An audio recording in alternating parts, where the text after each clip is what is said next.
تاکہ وہ تمہاری جو مہلت ہے وہ پوری ہو جائے. یعنی روزانہ ایک طرح سے ہم موت کی آغوش میں چلے جاتے ہیں. آدھی موت تو ہے، نیند کسے کہتے ہیں؟ آدھی موت ہے. یہی وجہ ہے کہ جو دعا ہے صبح کو اٹھنے کے وقت کی جو مسنون دعا ہے، الحمدللہ الذی احیانی بعدما اماتنی والیہ النشور، کل شکر اور کل حمد اور کل تعریف اس اللہ کے لیے ہے جس نے مجھے دوبارہ زندہ کیا اس کے بعد کہ مجھ پر موت وارد کر دی تھی. نیند جو ہے وہ موت کی بہن ہے، اور اسی طرح اٹھنا ہے اللہ کی طرف. یہ بڑا ایک عجیب نقطہ ہے، اس کو ذہن میں اس کو اپریشیٹ کیجئے. جو شخص صبح آنکھ کھلتے ہی جس کی زبان پر یہ الفاظ آتے ہوں، الحمدللہ الذی احیانی بعدما اماتنی والیہ النشور، قیامت کے دن جب وہ اٹھے گا اس کی زبان پر یہی ترانہ خود بخود آ جائے گا. اس وقت ہوگا وہ 100% درست. الحمدللہ الذی احیانی بعدما اماتنی والیہ النشور، کیونکہ عادت پڑی ہے، ہمیشہ کہا ہے. جیسے ہی شعور آیا الحمدللہ الذی احیانی بعدما اماتنی والیہ النشور، تو یہ وہ ترانہ جو ہے جو کہ باعث بعد الموت کے وقت ہماری زبان پر ہوگا، اس کا ریہرسل ہے جو آپ روزانہ کریں گے اگر یہ عادت پختہ کر لیں. وَهُوَ الَّذِي يَتَوَفَّاكُم بِاللَّيْلِ وَيَعْلَمُ مَا جَرَحْتُم بِالنَّهَارِ ثُمَّ يَبْعَثُكُم فِيهِ لِيُقْضَىٰ أَجَلٌ مُّسَمًّى ثُمَّ إِلَيْهِ مَرْجِعُكُم، پھر اسی کی طرف تم سب کا لوٹنا ہے. ثُمَّ يُنَبِّئُكُم بِمَا كُنتُمْ تَعْمَلُونَ، پھر وہ تمہیں جتلا دے گا جو کچھ کہ تم کرتے رہے تھے.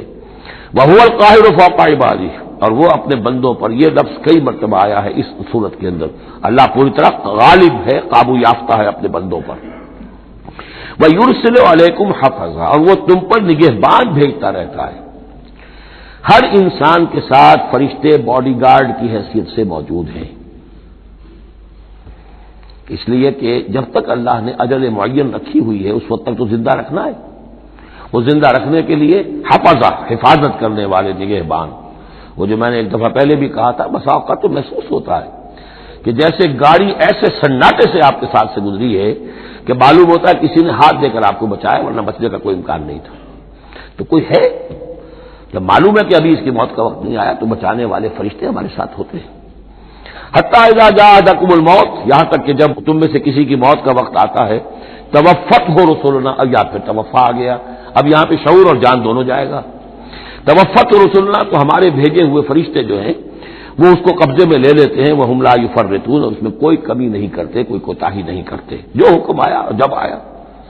ثم ردوا الى الله مولاهم الحق، پھر وہ لوٹا دیے جاتے ہیں اب اللہ کی طرف جو ان کا مولا ہے برحق، سچا. الا له الحکم، آگاہ ہو جاؤ، فیصلے کا اختیار اسی کے ہاتھ میں ہے، حاکمیت اسی کی ہے. ان الحکم الا للہ، یہ دوسری مرتبہ آیا یہاں. وهو اسرع الحاسبین، اور وہ حساب کرنے والوں میں سب سے بڑھ کر تیز ہے. یعنی اسے دیر نہیں لگے گی. اس کے کمپیوٹرز جو ہیں وہ کوئی بہت ہی سپر کمپیوٹر جن کا ہم تصور بھی نہیں کر سکتے. قل من ينجيكم من ظلمات البر والبحر تدعونه تضرعا وخفيا، ان سے پوچھئے کون تمہیں نجات دیتا ہے اندھیروں میں سے، وہ تاریکی کے ہوں یا سمندر کے. سمندر میں گھپ اندھیرا ہے، کشتی چل رہی ہے، کچھ نظر نہیں آ رہا ہے، اوپر بادل بھی ہے. اب اس وقت انسان کو کچھ نہیں سوچتا، ہاتھ کو ہاتھ سجھائی نہیں دے رہا، کون تمہیں پھر بھی بچاتا ہے وہاں. من ينجيكم.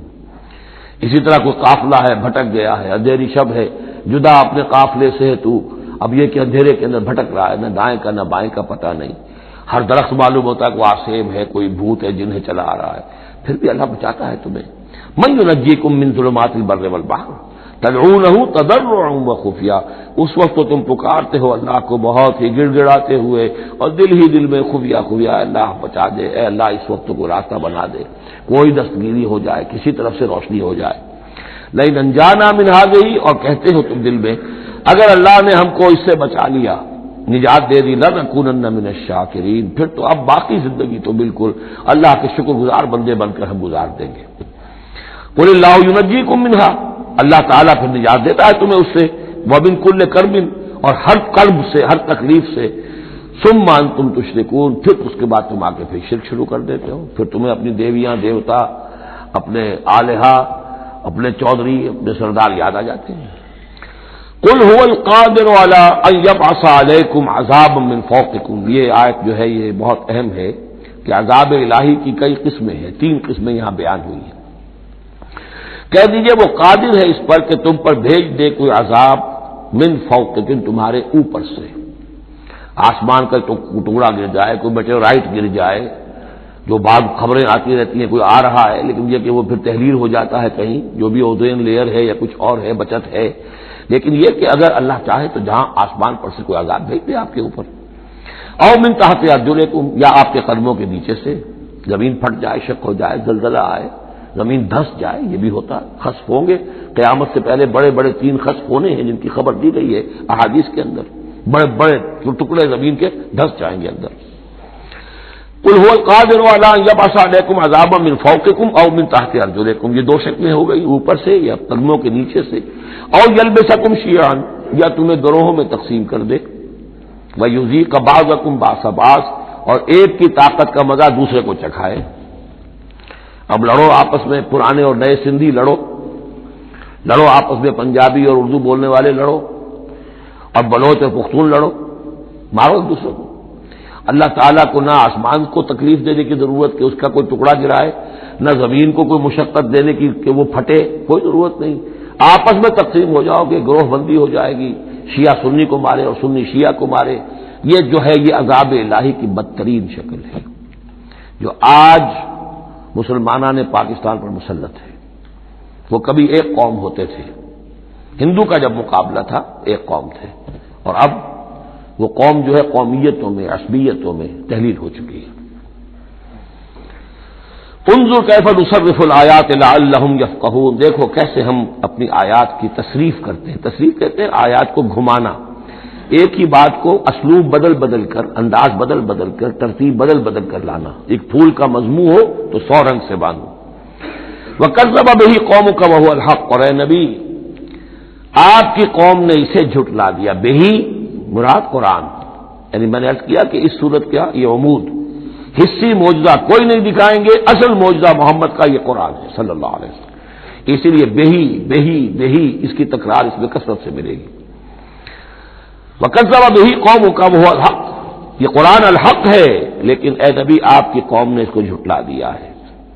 قُل لَسْتُ عَلَيْكُمْ بِوَكِيلٍ، ان سے کہہ دیجئے میں اب تمہارا ذمہ دار نہیں ہوں، اب میں نہیں کہہ سکتا کہ کب اللہ کے عذاب کا بند جو ہے وہ کھل جائے اور تمہارے اوپر وہ عذاب ہلاکت جو ہے وہ آ جائے۔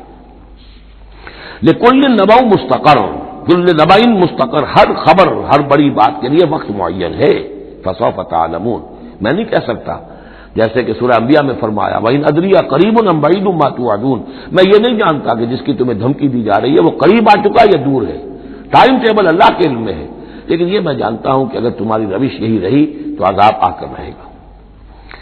بسوف تعلمون، اور ان قریب تمہیں معلوم ہو جائے گا۔ وَإِذَا رَأَيْتَ الَّذِينَ يَخُوضُونَ فِي آيَاتِنَا، یہ وہ آیت آ گئی جس کا حوالہ سورہ نساء کی آیت نمبر 140 میں آیا تھا کہ تمہیں پہلے ہدایت دی گئی تھی کہ جب تم لوگوں کو دیکھو کہ وہ ہماری آیات کا استہزاء کر رہے ہیں، تمسخر کر رہے ہیں، تو ان کے پاس بیٹھو مت، اٹھ کر چلے جاؤ، کم سے کم یہ کہ پروٹیسٹ میں واک آؤٹ تو وہاں سے ہو جائے۔ وَإِذَا رَأَيْتَ الَّذِينَ يَخُوضُونَ فِي آيَاتِنَا، اور جب تم دیکھو لوگوں کو کہ وہ ہماری آیات میں خوض، مین میخ نکال رہے ہیں۔ دیکھیے اردو میں ہم ایک لفظ بولتے ہیں غور و خوض، بڑا غور و خوض ہو رہا ہے، بہت غور و خوض کے بعد میں اس نتیجے پر پہنچا ہوں۔ یہ دونوں لفظ جو عربی زبان کے بہت قریب کے ہیں، غور کے معنی، غور اچھے معنی میں آتا ہے اور خوض برے معنی میں آتا ہے، صحیح چھان پھٹک کرنا اور غور کرنا، اس کے ما لہو ما علیہ، فار کیا ہے اگینسٹ کیا ہے، یہ مثبت انداز میں یہ ہے غور۔ خوض ہے مین میخ نکالنا، اس کے اندر جو ہے بال کی کھال خام خاک اتارنا، یہ کوشش ہے، یہ خوض ہے۔ وَإِذَا رَأَيْتَ الَّذِينَ يَخُوضُونَ فِي آيَاتِنَا، جبکہ وہ ہماری آیات میں اس طریقے کا معاملہ کر رہے ہوں تو جب تم دیکھو فَأَعْرِضْ عَنْهُمْ، تو ان سے کنارہ کرو، حَتَّى يَخُوضُوا فِي حَدِيثٍ غَيْرِهِ، یہاں تک کہ پھر وہ کسی اور بات میں لگ جائے، کسی اور مذاق میں، ٹھٹے میں، پھر تم ان کے پاس جا سکتے ہو۔ وَإِمَّا يُنْسِيَنَّكَ الشَّيْطَانُ فَلَا تَقْعُدْ بَعْدَ الذِّكْرَىٰ، اور اگر تمہیں شیطان بھلا دے، تم بیٹھے ہوئے تھے وہاں گفتگو شروع ہوئی، کچھ دیر تک تمہیں احساس نہیں ہوا کہ یہ تم اس کام میں لگ گئے ہیں، تو تمہیں یاد نہیں آیا، لیکن فلا تقعد بعد الذکر، جب یاد آ جائے تو مت بیٹھو ان کے ساتھ، مع القوم الظالمین، ان ظالموں کے ساتھ، پھر وہاں سے واک آؤٹ کرو احتجاجاً، اور پھر یہ البتہ منتظر رہو کیونکہ دعوت و تبلیغ کے لیے پھر تمہیں آنا ہے۔ تو قالو سلامہ، علیحدہ بھی ہو تو وہ لٹ مار کے نہ ہو، بلکہ یہ کہ اٹھو وہاں سے تو بڑی خوبصورتی کے ساتھ۔ وما علی الذین یتقون من حسابہم من شیء، اور یقیناً جو لوگ اللہ کی تقوی کی روش اختیار کرتے ہیں ان پر ان کے حساب کی کوئی ذمہ داری نہیں ہے، ولکن ذکریٰ لعلہم یتقون، لیکن یہ یاد دہانی ہے تاکہ وہ تقوی اختیار کریں۔ وذر الذین اتخذوا دینہم لعبا ولہوا، اور چھوڑو ان کو، دفع کرو، نظر انداز کرو، ان سے آپ نظر پھیر لو کہ جنہوں نے اپنے دین کو کھیل اور کود بنا لیا ہے، کھیل، ہنسی مذاق ٹھٹا۔ بہت سے لوگ اب بھی مل جائیں گے آپ کو دین کے معاملے میں کبھی سنجیدہ ہوتے ہی نہیں، دین کی بات اگر شروع ہوگی تو وہ اسے استہزاء میں، تمسخر میں، ٹٹ بٹس میں، اینیکڈوٹس میں، یہ واقعات یوں ہو گیا تھا، یہ ایسا تھا، اس میں اس کو جو ہے وہ ختم کر دیں گے۔ وذر الذین اتخذوا دینہم لعبا ولہوا وغرتہم الحیات الدنیا، اور ان کو تو اصل میں دھوکے میں مبتلا کر دیا ہے دنیا کی زندگی نے، ساری توجہات ادھر ہیں، بھاگ دوڑ اس کے لیے ہے، زیادہ سے زیادہ کمانا ہے، مال جمع کرنا ہے، حلال سے ہو حرام سے ہو، ساز و سامان کی فکر پڑی ہوئی ہے۔ وذکر بہی، اب پھر بہی کو نوٹ کیجئے، تذکیر کیجئے، اس کے قرآن کے ذریعے سے تذکیر کیجئے، جیسے کہ سورہ قاف کی آخری آیت ہے فذکر بالقرآن من یخاف وعید، قرآن کے ذریعے سے تذکیر کیجئے اس شخص کو کہ جس کے اندر کچھ خوف ہے اللہ کے وعدے کا اور اللہ کی وعید کا۔ تو یہاں بھی آیا کہ آپ ان کو چھوڑیے، وذکر بہی ان تبصر نفس بما کسبت، اس قرآن کے ذریعے سے انہیں تذکیر کرائیے، یاد دہانی کرائیے کہ مبادا کوئی شخص گرفتار ہو جائے اپنے کرتوتوں کے عوض، وہ وقت نہ آ جائے کہ تم اپنی رنگ رلیوں اور کرتوتوں کے عوض رہن رکھے جاؤ، گرفتار ہو جاؤ۔ لیس لہا من دون اللہ ولی ولا شفیع، پھر اس کے لیے اللہ کے سوا کوئی نہیں ہوگا، یا اللہ کے مقابلے میں اللہ سے بچانے والا کوئی نہیں ہوگا، نہ کوئی ولی اور نہ شفیع۔ دیکھیے دوسری مرتبہ کیٹیگوریکل ڈینائل شفیع کی آیت الکرسی کے ضمن میں عرض کر چکا ہوں، بیشتر مقامات پر قرآن مجید میں کیٹیگوریکل ڈینائل ہے، کوئی شفاعت نہیں۔ البتہ ہے ایک شفاعت کا، ایک شفاعت حقہ کی ایک حیثیت ہے، اس کو سمجھنے کی ضرورت ہے، اس کی شرائط ہے، اس کی لیمٹس ہے۔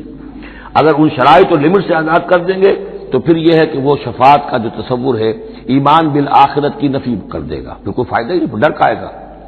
جب چھڑوانے والے ہیں جو چاہو کرو، جو بھی کچھ ہے لیکن تیرے محبوب کی امت میں ہے، شرابی ہے، زانی ہے، بدماش ہے، چور ہے، ڈاکو ہے، حرام خور ہے، غبن کرتے ہیں، جو بھی کچھ ہے لیکن تیرے محبوب کی امت میں ہے، تو اگر تو اسی پر کوئی معاملہ طے ہونا ہے تو خامخواہ کاہے کو آدمی ہاتھ روکے، بابر بعیش کوش کے عالم دوبارہ نہیں، پھر تو جو عیش کر سکتے ہو کرو، جہاں آج پڑتا ہے کیوں روکتے ہو؟ تو سیدھی سیدھی بات ہے۔ لیس لہا من دون اللہ ولی ولا شفیع وان تعدل کل عدل، یہ وہی عدل آ گیا، اور اگر فدیہ دینا چاہیں کل کا کل فدیہ لا یؤخذ منہا، نہیں قبول کیا جائے گا۔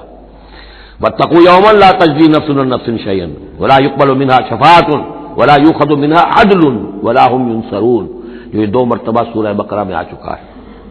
اولئک الذین ابسلوا بما کسبوا، یہ لوگ تو اب گرفتار ہو چکے ہیں اپنی کرتوتوں کے عوض، اب یہ رہن ہے۔ لہم شراب من حمیم، ان کے لیے تو ہے پینے کے لیے تو کھولتا ہوا پانی، وعذاب علیم بما کانوا یکفرون، اور دردناک عذاب ہوگا ان کے کفر کی پاداش میں۔ قل اندعو من دون اللہ ما لا ينفعنا ولا يضرنا، اے نبی ان سے کہیے کیا ہم پکاریں اللہ کو چھوڑ کر ان چیزوں کو جو نہ ہمیں نفع پہنچا سکتی ہے نہ نقصان۔ یہ بت کیا نفع پہنچائیں گے تمہیں، کیا نقصان پہنچائیں گے، خود اپنی حفاظت کر نہیں سکتے، اپنی مکھیاں اڑا نہیں سکتے، ان کو پکارتے ہو، ان کے سامنے سجدے کرتے ہو، ان کو متھے ٹیکتے ہو۔ اندعو من دون اللہ ما لا ينفعنا ولا يضرنا، خیر بت کی بات تو ہو گئی بہت ہی واضح، باقی بھی اس کائنات کے اندر کوئی کسی کے لیے نہ خیر کے پر قدرت رکھتا ہے نہ شر پر، الا باللہ، لا حول ولا قوت الا باللہ۔ یہ یقین ہو جائے تب توحید مکمل ہوگی، پھر کس کے سامنے آدمی سر جھکائے خام کا، کس کے آگے اپنی عزت نفس پیش کرے، اس کا دھیلا کرے، کسی کے ہاتھ میں اختیار ہے ہی نہیں، لا حول ولا قوت الا باللہ۔ حدیث میں آیا ہے، حضرت عبداللہ ابن عباس کو مخاطب کر کے کہا ہے کہ اے نوجوان اس بات کو اچھی طرح جان لے، اگر تمام دنیا کے انسان مل کر چاہیں، اولکم وآخرکم وانسکم وجنکم، کہ تمہیں کوئی فائدہ پہنچا دے، نہیں پہنچا سکتے جب تک کہ اللہ نہ چاہے، اور تمام انسان چاہے تمہیں کوئی نقصان پہنچا دے، نہیں پہنچا سکتے جب تک اللہ نہ چاہے۔ تو پھر یک درگیر و محکم گیر پکارو اللہ کو، کسی اور کو پکارنے کا، کسی اور سے سوال کرنے کا، کسی اور سے ڈرنے کا، کسی اور